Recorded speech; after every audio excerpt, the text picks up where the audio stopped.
Bonsoir à tous, très heureuse de vous retrouver ce soir encore pour un autre numéro de votre magazine sportif hebdomadaire qui s'intéresse à vous et à vos activités sportives.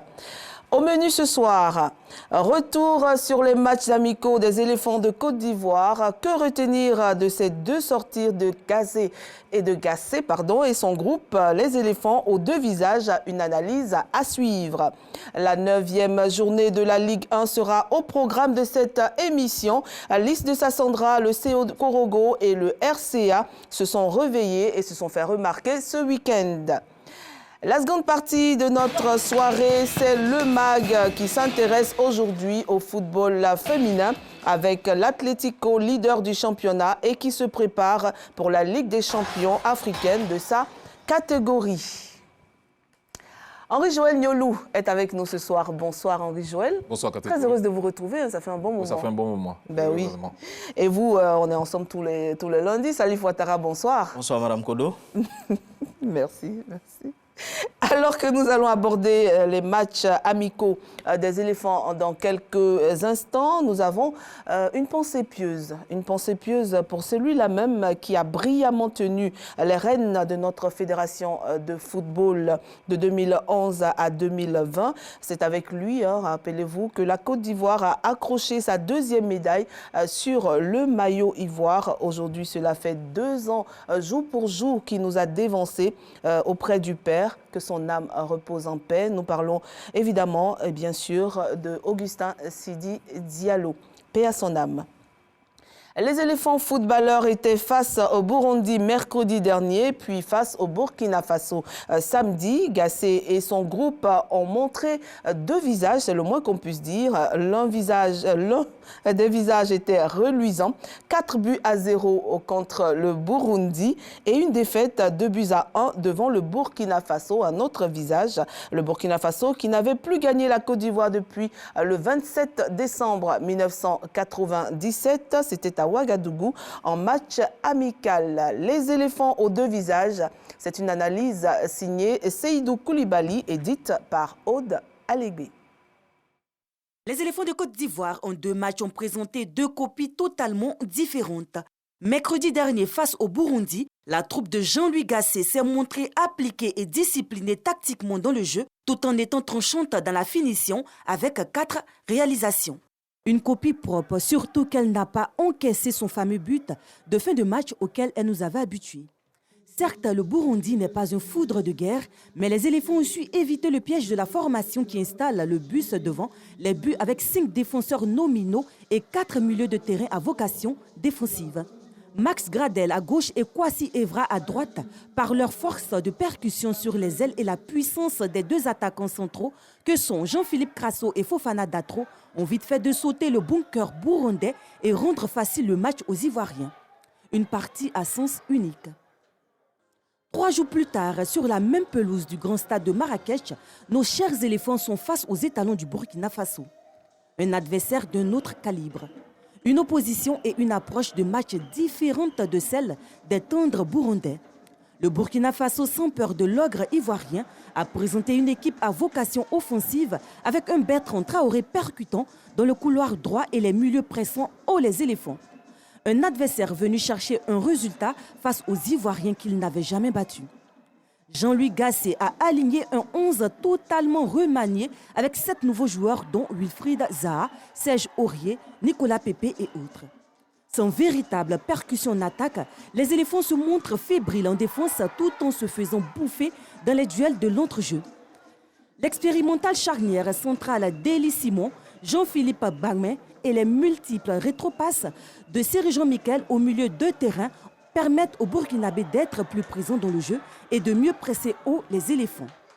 En attaque, Nicolas Pépé et Wilfried Zaha manquent de percussion et de vivacité sur les côtés, privant ainsi Christian Kwame de munitions. Même si les Burkinabés ont manqué sur 2 faits de jeu, un corner et un penalty, les éléphants n'ont pas montré grand-chose, sauf dans les dernières minutes de jeu. Lorsque des remplacements ont été effectués et que l'équipe ressemblait plus ou moins à celle qui a explosé le Burundi. Jean-Louis Gassé a 4 mois pour méditer avant les Jougs de mars 2023. Voilà votre analyse sur ces deux rencontres, après ces deux rencontres des éléphants. Sur ces deux rencontres, je remarque que la Côte d'Ivoire était face à deux adversaires qui ne bossent pas dans la même catégorie. Le Burundi qui ne figure même pas parmi les 20 premiers au niveau du classement FIFA Zone Afrique. Contrairement au Burkina qui talonne la Côte d'Ivoire, Burkina 10e, Côte d'Ivoire 9e.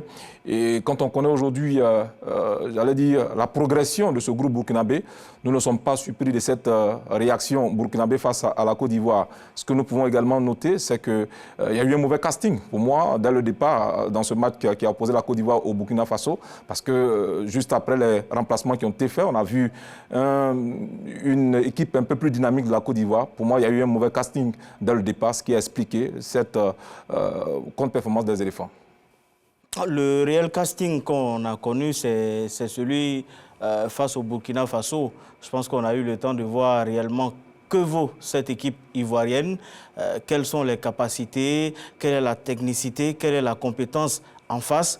Et aujourd'hui, on est à même de croire qu'il y a beaucoup de choses qui reste à revoir dans cette sélection avec le sélectionneur Jean-Louis Gasset qui voulait trouver un 11 type. Je pense qu'il se pose aujourd'hui beaucoup de questions parce qu'on a vu effectivement des jeunes qui ont l'ambition et qui ont donc les dents longues, qui sont venus rassurants, qui ont essayé de montrer ce qu'ils valaient. Et puis on a des cadors qui, quelque part, avec beaucoup de sérénité, ont joué, mais aussi avec beaucoup de lenteur. Donc aujourd'hui, la question qui se pose, c'est de savoir si on a réellement un 11 type, comme le sélectionneur le voulait. Il avait dit, pour lui, c'était ça l'objectif. Après ce stage, quand même, avoir un groupe type. Je ne pense pas qu'il ait eu ce groupe type. Donc, on va donc suivre la suite de l'aventure. Mais déjà, c'est au mois de mars. C'est encore loin. Et c'est pas loin non plus. C'est pas loin non plus. Dans le viseur, c'est la CAN 2023 qui se joue en janvier-février 2024. Mais si on n'a pas assez de stages dans les mois à venir, c'est compliqué quand même pour cette sélection. Ce sera difficile. Et ça sera difficile pour la Côte d'Ivoire. Mais on garde toujours espoir que l'entraîneur Gasset pourra, à l'issue de ces deux matchs-là, voir un peu, faire un tour d'horizon pour savoir quels sont les joueurs sur lesquels il pourra compter pour la suite des compétitions. Pour moi, il y a lieu également de pouvoir, j'allais dire, créer cette dynamique au niveau des éléphants. S'il y a des noms qu'on connaît qui constitueraient des emblèmes de cette sélection, il y a lieu de pouvoir s'en débarrasser, faire confiance à des jeunes gens, à d'autres personnes qui ont envie certainement de mouiller le maillot. Et également, sélectionner ceux qui ont le niveau pendant la période des rencontres. Il ne faut pas qu'on joue avec les noms. Il y a lieu de pouvoir mettre en place une équipe compétitive. Je pense qu'il y a les jeunes qui sont en train de rentrer tout doucement dans le groupe. Bamin qui fait, j'allais dire, je parle de Crasso plutôt, qui fait des belles performances avec la sélection. Il faut permettre à ces jeunes-là, d'ici 2024, de pouvoir progresser. Et puis quand on parle de matchs amicaux également, il faut qu'on permette aux gardiens de pouvoir également s'essayer parce qu'on a connu cette longévité de Bobo Sylvain. Heureusement, en 2015, que Copa avait de l'expérience qui a permis à la Côte d'Ivoire de remporter cette Coupe d'Afrique des Nations parce que c'était son premier match à la finale et qui était malheureusement le dernier match auquel n'a participé Bobo Sylvain. Donc pour moi, il faut permettre à ces gardiens-là, pour qu'ils aient des repères, parce qu'on ne sait-on jamais. Bien sûr. Voilà. Mon sentiment, je vous l'avoue, c'est que depuis 3 ou 2 saisons, on tâtonne avec cette sélection. On a du mal à trouver l'équipe type. C'était ça le problème, justement, avec le sélectionneur Patrice Baumel qui est parti, qui a été remplacé. L'objectif encore, là, c'était de trouver une équipe type. J'ai l'impression qu'on tâtonne. Je pense qu'à un moment donné, il faut regarder l'avenir en face. Il faut accepter, pourquoi pas, de faire venir cette jeune sélection olympique qui a brillé quand même aux Jeux Olympiques, qui a eu un parcours, qui a une histoire, pas forcément avec Choualou Aïdara, mais il y a des garçons de confiance dans ce groupe-là. On a senti une certaine combinaison, une certaine envie de jouer ensemble, mais il ne faut pas les éloigner, il faut les garder. Et pourquoi pas, ce groupe-là pourrait constituer un groupe pour l'avenir. Oui, parce qu'il ne faudrait pas compter sur des générations spontanées. Ce n'est pas toujours que ça marche. Et il y a des jeunes qui ont commencé ensemble. Il va falloir qu'on puisse compter avec eux. L'équipe qui a remporté la CAN de U17, aujourd'hui, dans cette sélection, on ne retrouve pratiquement que Franck Kessié. Toutes ces générations, elle est allée où? Donc, il n'y a pas de suivi véritablement. Donc, il faut suivre comme... Ouattara l'a signifié, Salif, il faut tout simplement permettre à ces jeunes gens-là de monter progressivement. On a connu sous d'autres cieux ces générations qu'on fait monter progressivement, qu'on encadre. On essaie d'insérer certains expérimentés qui permettent à ces jeunes-là de pouvoir progresser progressivement. Donc pour nous, il faut tout simplement, j'allais dire, rebâtir cette équipe, mettre tout à zéro, même si il faut qu'on essuie des défaites par-ci, par-là, jusqu'à arriver en 2024. Et pourquoi pas permettre à ces jeunes-là d'avoir plus de confiance. Pour moi, il faut... On n'a plus besoin de sénateurs. On n'a plus besoin de sénateurs, on a besoin d'une équipe compétitive. Si un tel garçon qui joue en Ligue 2 en France est capable de mouiller le maillot, Crasso joue en Ligue 2. Quand il vient jouer sans complexe, il donne le meilleur de lui-même, contrairement à certains sénateurs auxquels appartenait cette équipe nationale. Donc moi, il faut tout simplement revoir les choses. Il faut faire confiance à ceux qui sont en forme, hein, comme vous l'avez dit. Et puis vous parliez tout à l'heure des gardiens. Kopa Barry, qu'on a eu au téléphone juste avant, il vous transmet d'ailleurs ses salutations. Il suit l'émission avec beaucoup d'intérêt. Voilà, donc c'était la commission de Kopa Barry. Et notre reporter sur place, Seydou Koulibaly, avant donc de faire intervenir les joueurs, a tendu son micro au premier responsable du sport ivoirien, le ministre des Sports, Paulin Claude Dao, que nous écoutons maintenant. Améliorer l'automatisme, renforcer notre encadrement technique pour construire une équipe qui sera solide demain. Il y a eu beaucoup d'insuffisances, mais comme vous le savez, ce sont des rodages, mais qui nous amènent des alertes. Je pense que l'encadrement technique fera un effort pour améliorer le jeu, pour renforcer la solidarité et surtout pour nous créer des espaces de jeu beaucoup plus forts. C'est une grande déception d'avoir déçu, même si on a la sensation que sur la fin, on a tout donné et qu'on méritait quand même, je pense, de prendre un point. Mais c'est bien que ça se passe en match amical. Dans une semaine où on a fait 2 matchs, il y a eu des satisfactions et il y a des enseignements à tirer. On a le temps jusqu'à mars de tirer les bons enseignements. Voilà, c'était donc le ministre des Sports et l'entraîneur des éléphants de Côte d'Ivoire. Nous allons écouter à présent les joueurs qui se sont également exprimés. Ils nous disent comment ils ont vécu ces 2 rencontres. Toujours au micro de Seydou Koulibaly. À chaque fois, comme des équipes qui sont regroupées comme ça, je pense qu'ils nous ont analysés comme nous aussi on les a analysés. Je pense qu'ils ont mieux joué les coups parce que du début du match jusqu'à la fin, on avait la possession, mais c'est ça aussi, quand tu veux prendre des risques, il faut savoir, on va dire, assumer quand tu te mets en danger. Donc on s'est mis en danger en premier mi-temps. Je pense qu'en deuxième mi-temps, c'était largement mieux parce qu'on a... Si vous voyez sur l'ensemble du match, les occasions qu'ils ont eues, c'est des occasions qu'on leur a données et puis ils ont été efficaces. Donc ouais, je pourrais dire que ce soir, c'est l'efficacité qui a fait la différence. Nous, on en a eu des occasions, ils ont été plus réalistes que nous. On a fait un match sérieux et voilà, je l'ai dit avant le match, nous on a des objectifs, on a beaucoup d'ambition. On veut se frotter aux grandes équipes, notamment les équipes comme la Côte d'Ivoire. Aujourd'hui, on a tenu tête à la Côte d'Ivoire et voilà, on met fait à une série noire. Ça faisait longtemps qu'on n'avait pas gagné contre la Côte d'Ivoire. Ça fait plaisir et on va continuer à progresser. C'était un bon match. Chacun a donné le meilleur qu'il pouvait. Voilà, c'est une très belle victoire pour nous. C'est vrai, c'est un match amical, mais bon. Dans l'histoire du Burkina aussi, voilà, ça fait tellement longtemps que le Burkina n'a pas encore gagné la Côte d'Ivoire. Voilà, donc c'est une première pour nous et donc voilà, je tiens à féliciter mes coéquipiers. Voilà, c'est un bon match. Voilà, l'Ivoiro-Burkinabé Hervé Kofi qui a intervenu donc sur... Alors, on a vu une très belle équipe du Burkina, il faut le reconnaître, ce samedi-là face à la Côte d'Ivoire. Oui, parce que longtemps, on a sous-estimé ces équipes-là, mais il faut savoir que le Burkina Faso, depuis les 3 dernières CAN, s'est positionné pratiquement soit en demi-finale ou tout moins en quart de finale. Donc, c'est pour dire que c'est une équipe aujourd'hui qui est compétitive. Il y a de la qualité à l'intérieur de cette équipe. Et puis, il ne faut pas aussi se leurrer. Il y a beaucoup de jeunes qui sont passés au niveau de l'académie Mimo Sifcom qui se retrouvent dans cette sélection. Donc, c'est également quelque part une compétence ivoirienne qui s'est exportée. Mais au-delà de cela, il faut reconnaître qu'il y a beaucoup de choses qui se passent au niveau du Burkina Faso. Je pense qu'on va jeter un coup d'œil là-bas et puis voir au niveau de la formation, au niveau de la détection. Pourquoi pas, qu'est-ce qui se passe là-bas? On va le piquer aussi, ce qui a été fait. Hein, voilà. J'aime bien les Ivoiriens, ils trouvent toujours quelque chose d'ivoirien dans, voilà, dans l'adversaire. Voilà. Le Burkina Faso, en tout cas, qui a tenu tête à la Côte d'Ivoire ce samedi-là. On a pris beaucoup de plaisir à voir ce jeu. C'était une équipe qui avait plus envie de gagner, contrairement aux Ivoiriens. Le dernier match face au Burkina qu'on gagne ici au stade de Bimpe, c'est sur le fil, pratiquement dans les derniers instants de cette rencontre, sur un coup franc magistral du jeune Diallo. Et puis la suite, on la connaît. Donc cette équipe s'est remise au travail. Fini 4e, n'eût été les erreurs défensives de cette équipe du Burkina Faso, elle aurait terminé 3e lors de la dernière CAN face au Cameroun. Donc c'est une équipe qui est en progression. Elle a un leader qui est au mieux de sa forme, Alain Traoré, qui a éclaboussé de toute sa technicité cette rencontre. On a vu un groupe homogène, un groupe qui savait où il allait, qui avait vraiment pour moi cette volonté. C'est la volonté burkinabé qui a véritablement fait la différence. Voilà, au niveau du secteur médian, on a eu un Ballo Touré qui était très à l'aise. Pour moi, c'est un bloc équipe, contrairement à des joueurs ivoiriens qui essayaient plus ou moins de pouvoir décanter la situation de façon solitaire.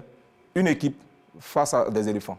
Bien sûr. Et on va saluer Bako Koné, l'international footballeur burkinabé qui était avec nous samedi pour cette rencontre entre la Côte d'Ivoire et le Burkina Faso. Et nous allons refermer la page des éléphants pour nous intéresser à présent à la Ligue 1. 13 buts ont été inscrits ce week-end à l'occasion de la 9e journée de ce championnat. Une journée marquée par le réveil des équipes de l'IS de Sassandra, du RCA et du CO Korogo qui ont respectivement battu Sol FC, l'US Bafing et FC San Pedro. Le récap de la 9e journée de la Ligue 1, c'est avec Jean-Sylvain Ressot. Au forceps, l'équipe du Lys a obtenu sa 2e victoire de la saison en renversant Sol FC dans les 5 dernières minutes grâce à Tagnagda Abdoul et Bienvenue Angoda. Score final 2-1. Battre son adversaire dans les derniers instants du match après avoir été longtemps mené, Boaké FC l'a également fait contre l'US Bafing. Les 2 buts ont été inscrits par Mohamed Koné et Evariste Naonoum. Le RCA a savouré sa première victoire de la saison en disposant du Stella Club d'Agamé 2-1. Les 2 buts sont signés Thiam Junior et Silla Mohamed en première période. Comme le RCA, le CO Korogo a remporté son premier succès de l'exercice en cours en domptant le FC San Pedro. L'unique buteur se nomme Koné Adama. Le leader, Laïs Denguele, s'est fait peur après avoir encaissé un but signé Nana Ameyaou à la 46e minute. Mais à la 90e, le promu a su profiter de la mauvaise sortie du portier bassamois pour arracher le nul. Le second promu, le Stade d'Abidjan, a manqué l'aubaine de récupérer la 2e place du classement. Les Yéyés ont partagé les points avec l'AFA d'Abidjan Plateau à l'issue du duel sans but. Voilà donc la 9e journée du championnat national. En tête, on a l'AS Denguele, suivi de l'US Bafing. Oui, l'AS Denguele qui, depuis le début de ce championnat, a démontré qu'on peut compter avec elle, cette belle association de Denguele. Le président l'avait signifié dès l'entame de cette compétition, comme quoi ils étaient venus jouer les premiers rôles. Pour moi déjà, ce qui est plus important, c'est qu'au premier round du championnat, il faut marquer assez de points. Et au second virage, si véritablement vous perdez votre superbe, vous pouvez vous retrouver certainement en Ligue 1. Donc c'est dans cette dynamique que se trouve l'AS Denguele et qui profite également des erreurs des adversaires directs pour pouvoir gagner quelques mètres, même si certaines équipes traînent encore quelques matchs en retard. Pour moi, c'est une belle équipe, c'est une belle surprise de l'AS Denguele qui vient de la 2e division aujourd'hui, qui est en train de dicter sa loi dans ce championnat. Pour moi, il faut tout simplement suivre ces garçons parce qu'on a un groupe qui se comprend, qui sait où il va, avec bien sûr le commentaire, ou j'allais dire la présence du président qui galvanise ces garçons. C'est une belle stratégie de l'AS Denguele. Et on a aussi une autre équipe qui a remonté cette année, le Stade d'Abidjan, qui ne se laisse pas faire dans ce championnat, qui se retrouve à la 3e position. Il faut saluer effectivement cette dynamique, mais sur cette 9e journée, l'équipe qui a le plus impressionné, c'est le club omnisport de Korogo qui aligne une victoire. Vous comprenez, Henri Joël. Il faut saluer Adama Koné, qui est l'unique buteur de cette rencontre. Et puis, prompt rétablissement aussi à son frère qui a voulu festoyer, qui est descendu et qui a été un peu retenu par les forces de l'ordre. C'est l'occasion pour moi aussi d'appeler tous les spectateurs au niveau du stade Robert Champrou à faire beaucoup... À suivre Korogo, mais à faire aussi beaucoup attention. Quand il y a la sécurité, il faut prendre les dispositions, il faut demander la permission avant de vouloir aller sur la pelouse elle-même. Attends, je vais vous aider. On salue toute la population de Korogo. Voilà. Allez au stade, suivez les matchs de Korogo pour le plaisir de Korogo et pour le plaisir de... Donc cette victoire permet à Korogo de remonter, de quitter carrément la zone rouge. Oui. Je pense que c'est la plus grosse performance de cette 9e journée. Elle est à saluer. Bravo Korogo. Félicitations à Korogo. Félicitations à Korogo. Voilà, Korogo donc, qui a fait une très belle prestation aujourd'hui, mais qui se retrouve pour l'instant à la 14e place sur 16, un peu avant-dernier. Mais bon, on espère qu'ils vont monter. L'ASEC Mimosa est 6e, suivi de l'AFAD 7e, Gagnoa 8e. Alice de Sassandra qui s'est bien comportée pour cette 9e journée. À la 9e position, l'Asie est 10e, la SOA 13e dans ce championnat. Oui, la SOA qui, heureusement, a réussi à remporter un point précieux au cours de cette ultime journée, cette 9e journée, face à son adversaire, Al-Aziz Dabengourou, qui tenait le bon bout de la rencontre. À la 91e minute, malheureusement, l'Aziz baisse la garde et les militaires reviennent à la hauteur de leur vis-à-vis. Je pense que c'est une très belle rencontre. Pour moi, c'est un point précieux pour la sauveteur municipale de l'armée. Et le match s'est déroulé aujourd'hui 2-2 entre l'Aziz Dabengourou et la société Omnisport des armées. Première journée de la Coupe du Monde aujourd'hui. On vous donne juste les résultats. On le sait déjà, le Qatar, pays organisateur, est tombé 2-0 face à l'Équateur. C'était en match d'ouverture. Et puis l'Angleterre a battu aujourd'hui Iran 6-2. Le Sénégal est tombé face aux Pays-Bas 0-2. On va quitter maintenant la pelouse verte pour le rallye, un peu plus de vitesse. Les 25 et 26 et 27 novembre, la région de l'Agnébi-Tiassa va vibrer au son des bangs de bolides de la Fédération ivoirienne de sport automobile. Cette première édition se déroulera dans de nombreuses localités de la région. Salif Ouattara, vous y étiez, on suit l'élément et puis ensuite vous allez nous donner tous les détails sur ce rallye. Bien sûr.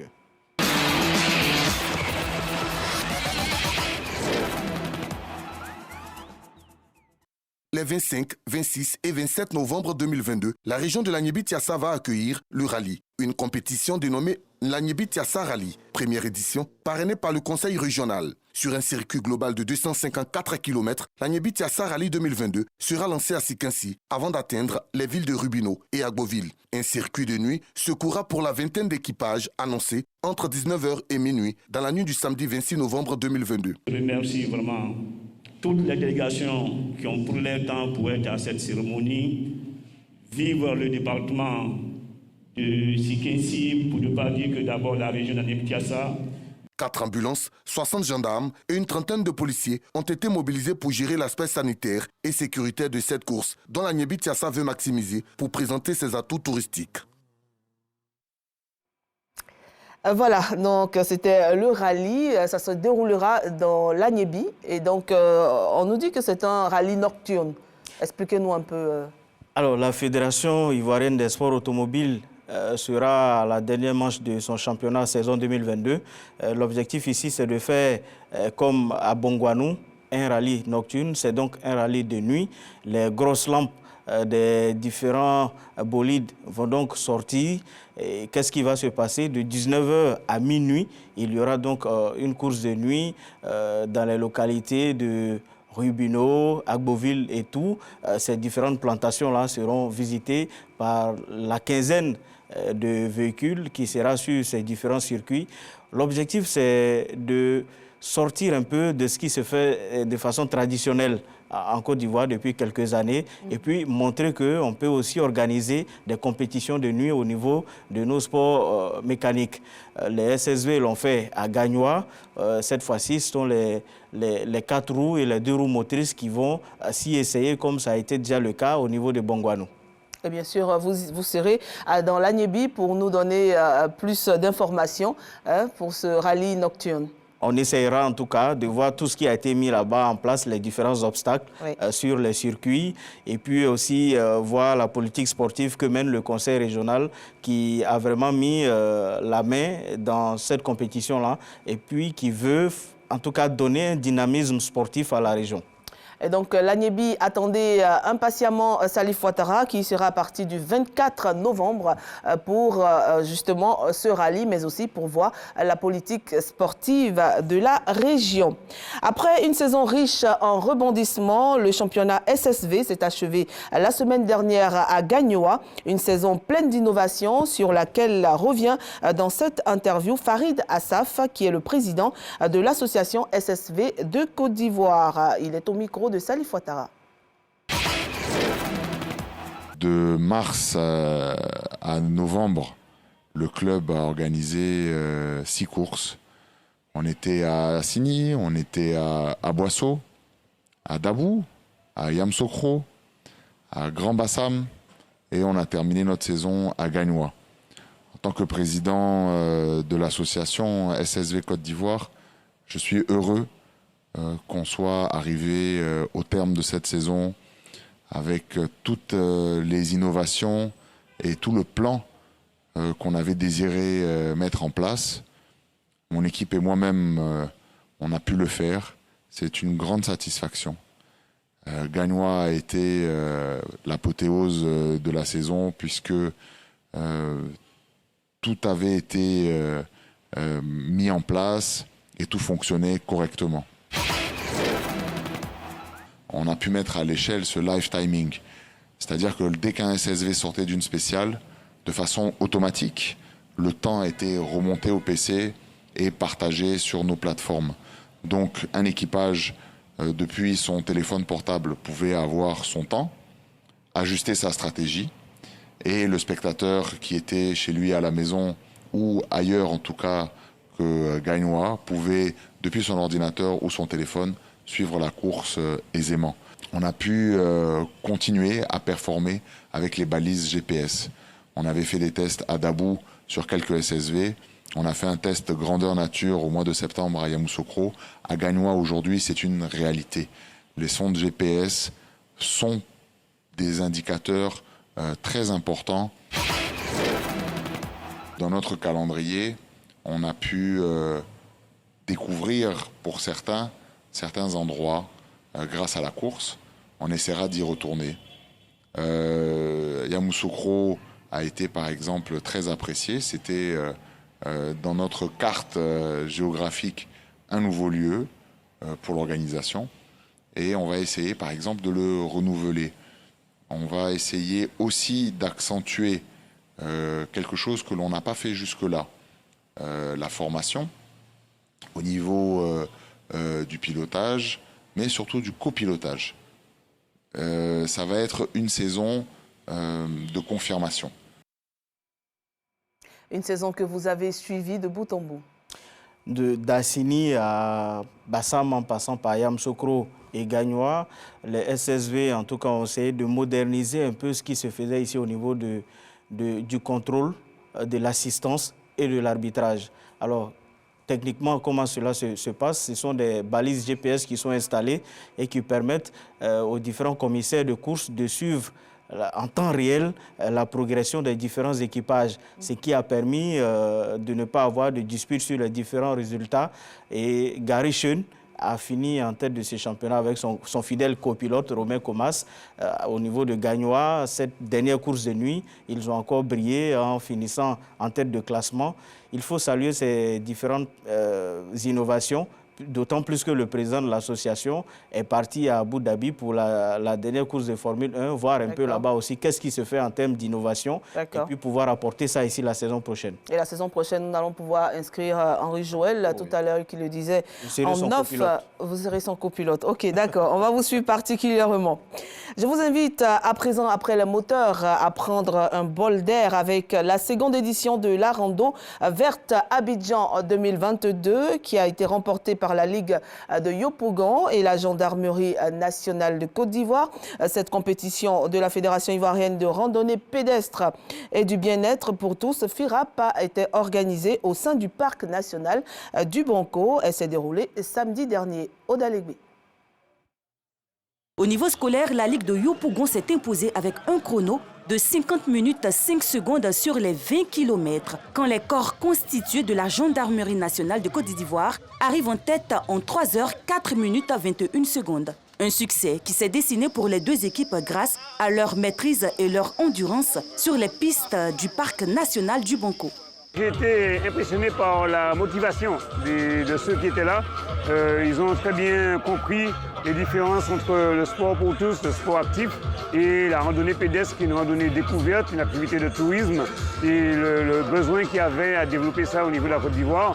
Donc ils ont aussi été très répondants au niveau de la formation technique, et notamment les séances de balisage qui nous ont permis de baliser le premier sentier de petite randonnée dans le parc de Banco. Cette deuxième édition avait pour thème santé, sport et environnement. Elle a mobilisé plus de 7000 participants venus d'horizons divers. Fitness, allocution des personnalités et un camping ont été les temps forts de l'événement dont le lancement a eu lieu le 15 octobre. Une satisfaction pour la présidente Essa-Marie Laure et une expérience de plus qui permettra à ses collaborateurs de préparer minutieusement la prochaine compétition continentale de la carpe qui se déroulera en Côte d'Ivoire en 2024.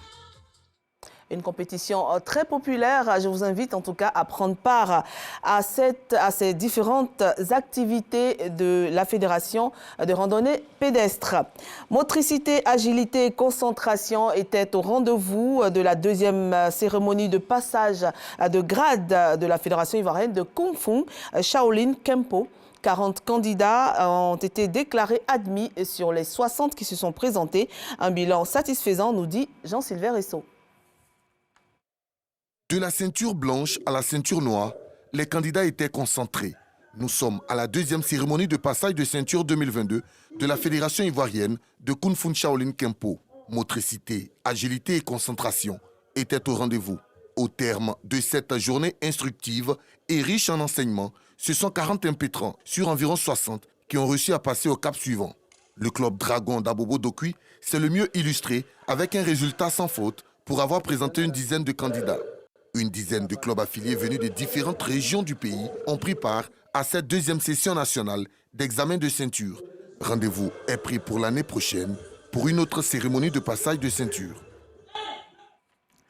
Dans quelques petites minutes, nous allons aborder la deuxième partie de notre soirée. C'est le magazine consacré ce soir au football féminin. Je serai tout à l'heure toute seule avec l'entraîneur de l'Atlético, ce club champion, pas champion pour l'instant, leader de ce championnat.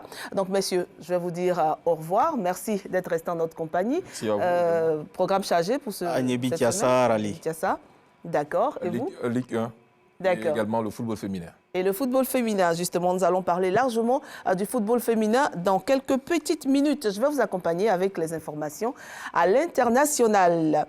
Au tennis, à 35 ans, Novak Djokovic termine sa saison en beauté ce dimanche 20 novembre au cours de la finale des Masters face au numéro 2 Casper Ruud. Avec ce 6e trophée, il égale le record de Roger Federer et empoche le plus gros prix jamais offert par l'ATP dans un tournoi, 4 058 000, soit 3 milliards de francs CFA. Et puis en Formule 1, Max Verstappen a remporté le prix d'Abu Dhabi, parti en pole position. Le Néerlandais a dominé la course en terminant devant Charles Leclerc, qui se classe deuxième, suivi de Sergio Pérez. Il signe ainsi son deuxième succès consécutif à Abu Dhabi, mais aussi sa 15e victoire. Finalement, la décision des 3 juges a penché en faveur du Français Arsène Goulamirian, et on parle boxe. Arsène Goulamirian a remporté sa ceinture mondiale WBA des poids lourds légers en battant au point le Russe Egovok. C'était samedi dernier.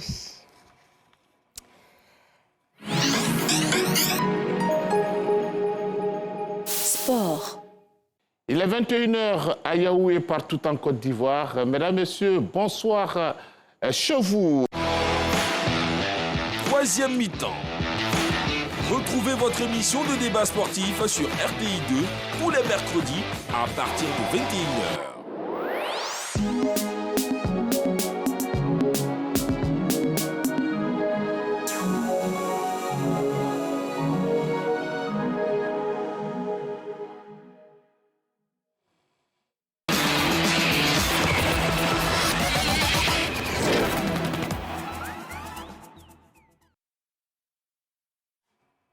Voilà. Lundi Sport, le MAG, je l'annonçais tout à l'heure, c'est maintenant. Nous allons recevoir le président de l'Atlético d'Abidjan pour parler de cette compétition, de parler surtout du football féminin. Et on se retrouve tout à l'heure pour en parler.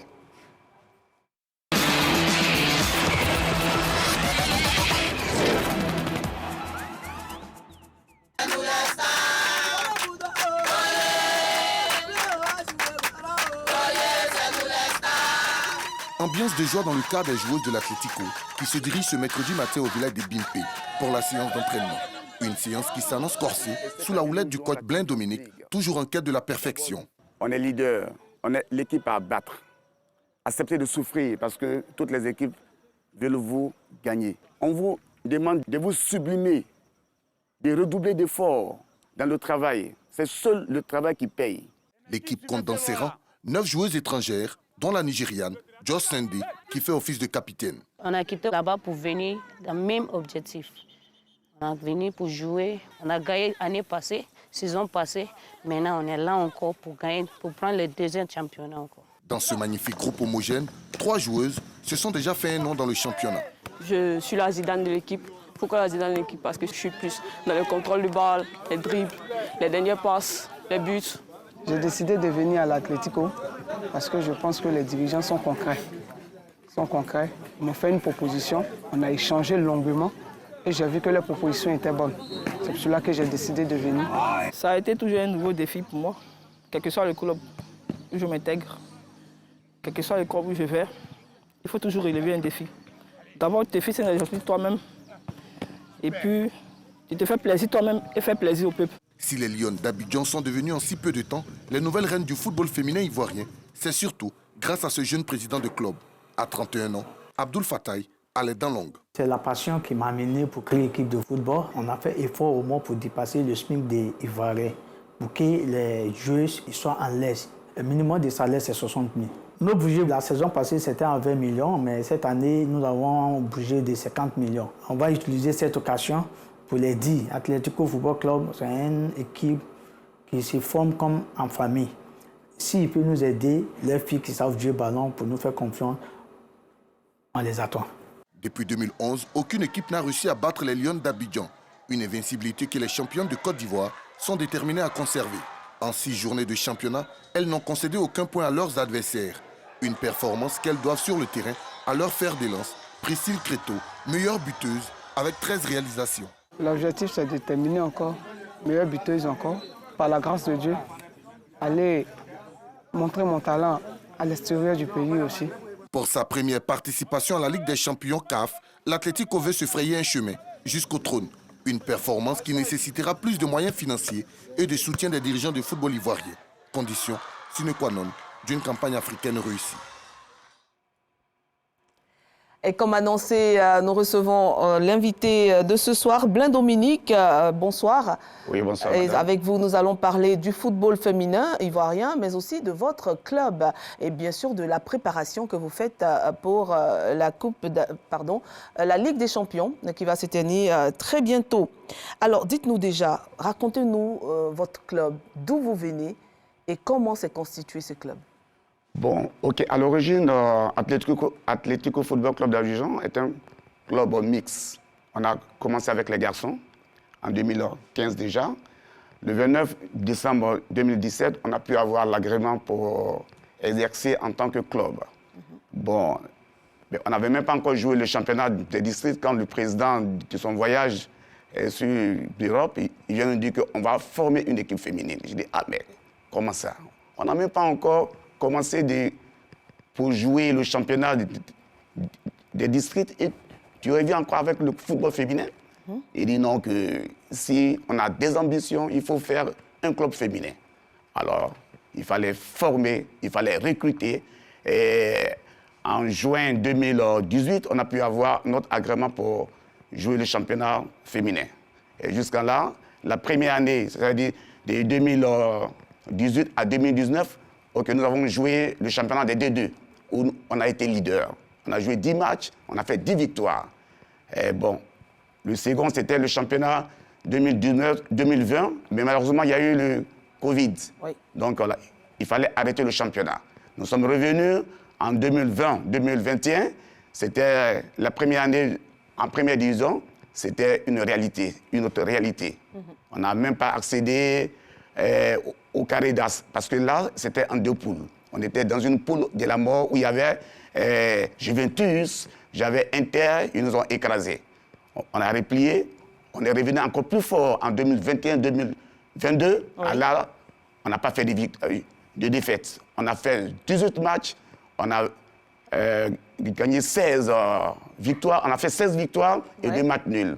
Ah oui? Alors, nous sommes champions depuis la saison dernière. Maintenant, cette saison qui commence, nous sommes à la 6e journée, oui. On n'a eu que des victoires jusqu'à là. Voilà. Ah ben là, félicitations.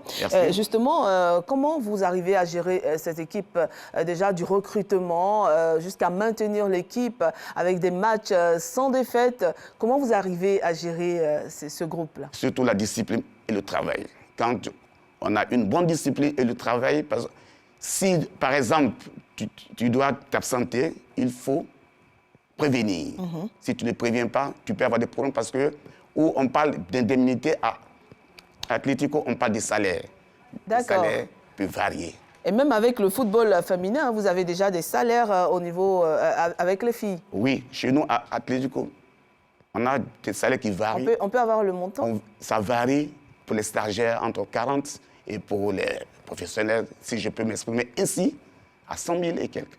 Ah ouais? Ah oui.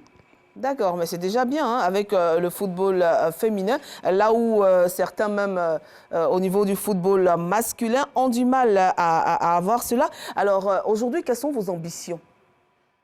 Ben, la première ambition, c'est d'abord le championnat, maintenir la tête du championnat, ça veut dire rester toujours leader, être champion encore pour cette saison, et puis après, l'UFOA B, il faut être champion de la sous-région pour aller jouer la Champions League. Ça, c'est notre mission. On ne travaille que pour ça. Aller jouer la Champions League. Ça, c'est notre rêve, ça. C'est le rêve de bientôt. Toutes les choses. Oui, c'est bientôt. Oui. D'accord. Ça sera au mois de... Juin. Après, le championnat, il finit en juin. Le 30 juin, après le 30 juin, ils vont... Voilà. On va aller donc pour cette compétition. Et ce sera la première fois hein, pour votre club de participer à une telle compétition. Oui, c'est la première fois. Puisqu'on existe depuis maintenant 3 ans. Si on veut mettre l'année Covid, ça fait 4 ans. D'accord. Voilà. En tout cas, félicitations. L'Atlético, on le voit, n'a pas fini de faire parler d'elle. Elle a encore fait sensation lors de cette 6e journée en battant Académie Alex Nzi dimanche dernier, 8-0. Les 11 sœurs de Gagnoa, quant à elles, n'arrivent pas à démarrer dans ce championnat. Elles se sont fait battre 5-0 et par le 2e du championnat, qui est la Juventus. Les résumés de ce match avec Véronique Conan et Oda.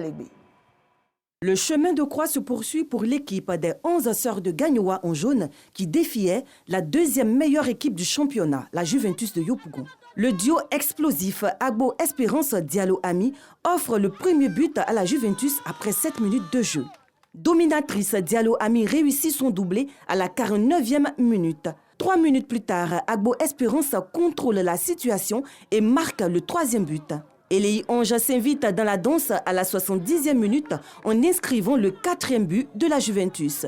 Les 11 sœurs de Gagnoa font quelques incursions dans le camp adverse dans l'espoir de réduire le score, mais leurs actions restent vaines. Agbo Espérance clôt la série des buts de la journée avec son doublé à la 80e minute. 5-0 pour la Juventus. On n'a pas vite commencé les préparations. Et il faut dire qu'il y a nos joueuses qui sont parties dans d'autres clubs. Donc ça fait que c'est les cadettes qui sont montées. Donc c'est un peu difficile. Aujourd'hui, le club est en difficulté. Je pense que ce n'est pas forcément dû aux moyens. Mais il faut le dire, le président est convalescent, il est malade, actuellement même en déplacement. Donc je pense que c'est tout ce travail-là nous essayons de faire depuis le début de la saison pour pouvoir corriger beaucoup de choses. Le coach, il est nouveau, nous sommes en plein recrutement et je pense que le résultat est en train de se voir. L'Atlético Football Club en blanc a démontré qu'elle est bien la nouvelle reine du championnat. Sans trembler, les filles de Blain Dominique s'offrent gracieusement 5 buts en première période face à l'AFAN. Des réalisations signées Niali Estelle, Fofana Karidja, Olalekan Amina, Lola Phillips. L'Atlético continue sa saga de buts et termine ce match sur ce penalty de Créto Priscille. Nous étions dans un jour sans, là il faut le reconnaître. Mais nous allons nous retourner à Bengourou, travailler encore davantage pour préparer le prochain match. L'Atlético reste en tête du classement avec 18 points.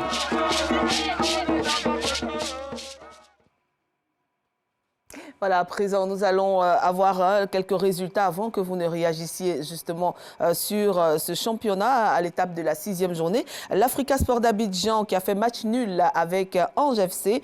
FC Inter Abidjan a battu Jeunesse FC 4 buts à 1. La Juventus s'est imposée face aux 11h 5 buts à 0. Révélation Football 1, Stella Club 0. Et puis l'Atlético FC qui a donc battu sur le lourd score de 8 à 0 AFAN. Un commentaire sur ces résultats que nous avons? Oui, le résultat, le match contre AFAN, c'est une histoire parce qu'on était tous en 2e division, oui. Mais on était premier et ils étaient 2e. Donc alors, on se suit jusqu'en 1re division. C'est une petite rivalité qui ne dit pas son nom. Mais vous êtes venus ensemble, vous êtes amis, mais puis vous n'avez pas eu pitié de les battre comme ça, vous 8 à 0. C'est vraiment dommage, mais il fallait, bon, voilà. Il faut suivre, il faut avancer. Voilà, ouais, c'est le foot, hein, donc alors absolument. Il faut se mettre au même niveau. Voilà. Bien sûr. Donc 8 à 0, c'est quand même lourd. On espère que AFAN va se réveiller pour la 7e journée. Au classement, on a donc l'équipe invitée ce soir qui est en tête, l'Atlético FC, qui est donc premier avec 18 points à l'issue de ces 6 journées, suivi de Juventus FC 16 points, 2e. Et au milieu du tableau, on retrouve Révélation Foot qui a 12 points et qui est 4e. Alex Nzi qui est 5e avec 12 points également. L'Africa Sport d'Abidjan qui se retrouve à la 6e place avec 10 points. Et au bas de l'échelle, on retrouve 11 Sœurs. C'est vrai que ce n'est pas votre équipe, mais vous les côtoyez. Alors, qu'est-ce qui ne va pas avec 11 Sœurs? Bon, 11 Sœurs, et quand on était un peu éloigné du football féminin, on voyait que 11 Sœurs était la meilleure équipe. Bien sûr. Elle était leader. Mais depuis que nous sommes venus, c'est vraiment que nous avons révolutionné le football féminin. Il y a beaucoup de filles qui sont parties à 11 Sœurs, dont nous avons pris au moins 2 à 3 filles chez 11 Sœurs. Les autres sont parties ailleurs. Donc, 11 Sœurs a été complètement démembrée. Oui. Donc, alors, je pense que c'est les cadettes qui sont là maintenant ou les juniors. C'est ça. Donc, voilà, il faut former, il faut recruter pour que 11 Sœurs soit la 11 Sœurs. Qu'on a connu, qui était leader du championnat, voilà. Et qui est quand même une légende de notre football féminin ici en Côte d'Ivoire. Alors, coach, on va voir des joueuses, dont l'une de vos joueuses, Créto Priscille, qui est en ce moment la meilleure buteuse de ce championnat, qui est de votre club. Elle n'a que 22 ans. Elle a 22 ans, elle joue au poste d'attaquant et pour l'instant, elle est à 12 buts, si je ne me trompe pas, à l'étape de la 6e journée. Et Créto Priscille, c'est l'affaire de lance. Elle a un caractère de buteur. À tous les matchs, elle veut marquer. À tous les matchs, elle veut marquer.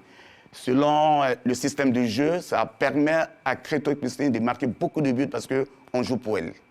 On joue pour elle.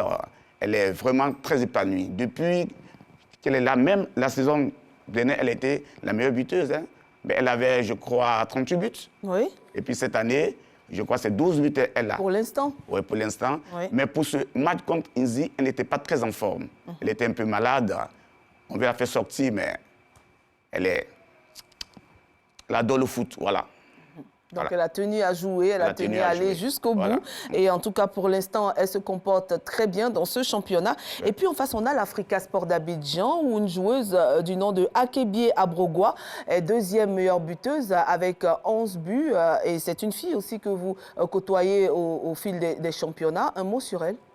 Ben, c'est une fille qui est pétrie de talent. Elle est très forte avec le ballon au pied.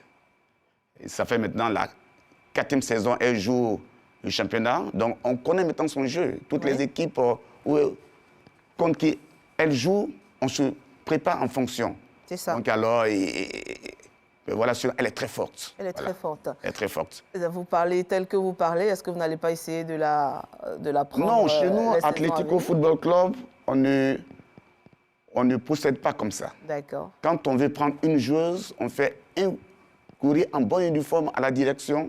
S'ils veulent, on discute et puis ben voilà. On ne passe jamais derrière pour prendre. Absolument, c'est ce qui est normal. Hein. Ouais. Nous sommes à 2 minutes de la fin de notre émission. Nous allons vous permettre d'avoir le dernier mot en thème de discussion pour nous dire déjà, pour arrêter, quelles sont les ambitions de votre équipe et puis à quoi vous voulez vous attendre ces jours à venir, avant la Ligue des Champions.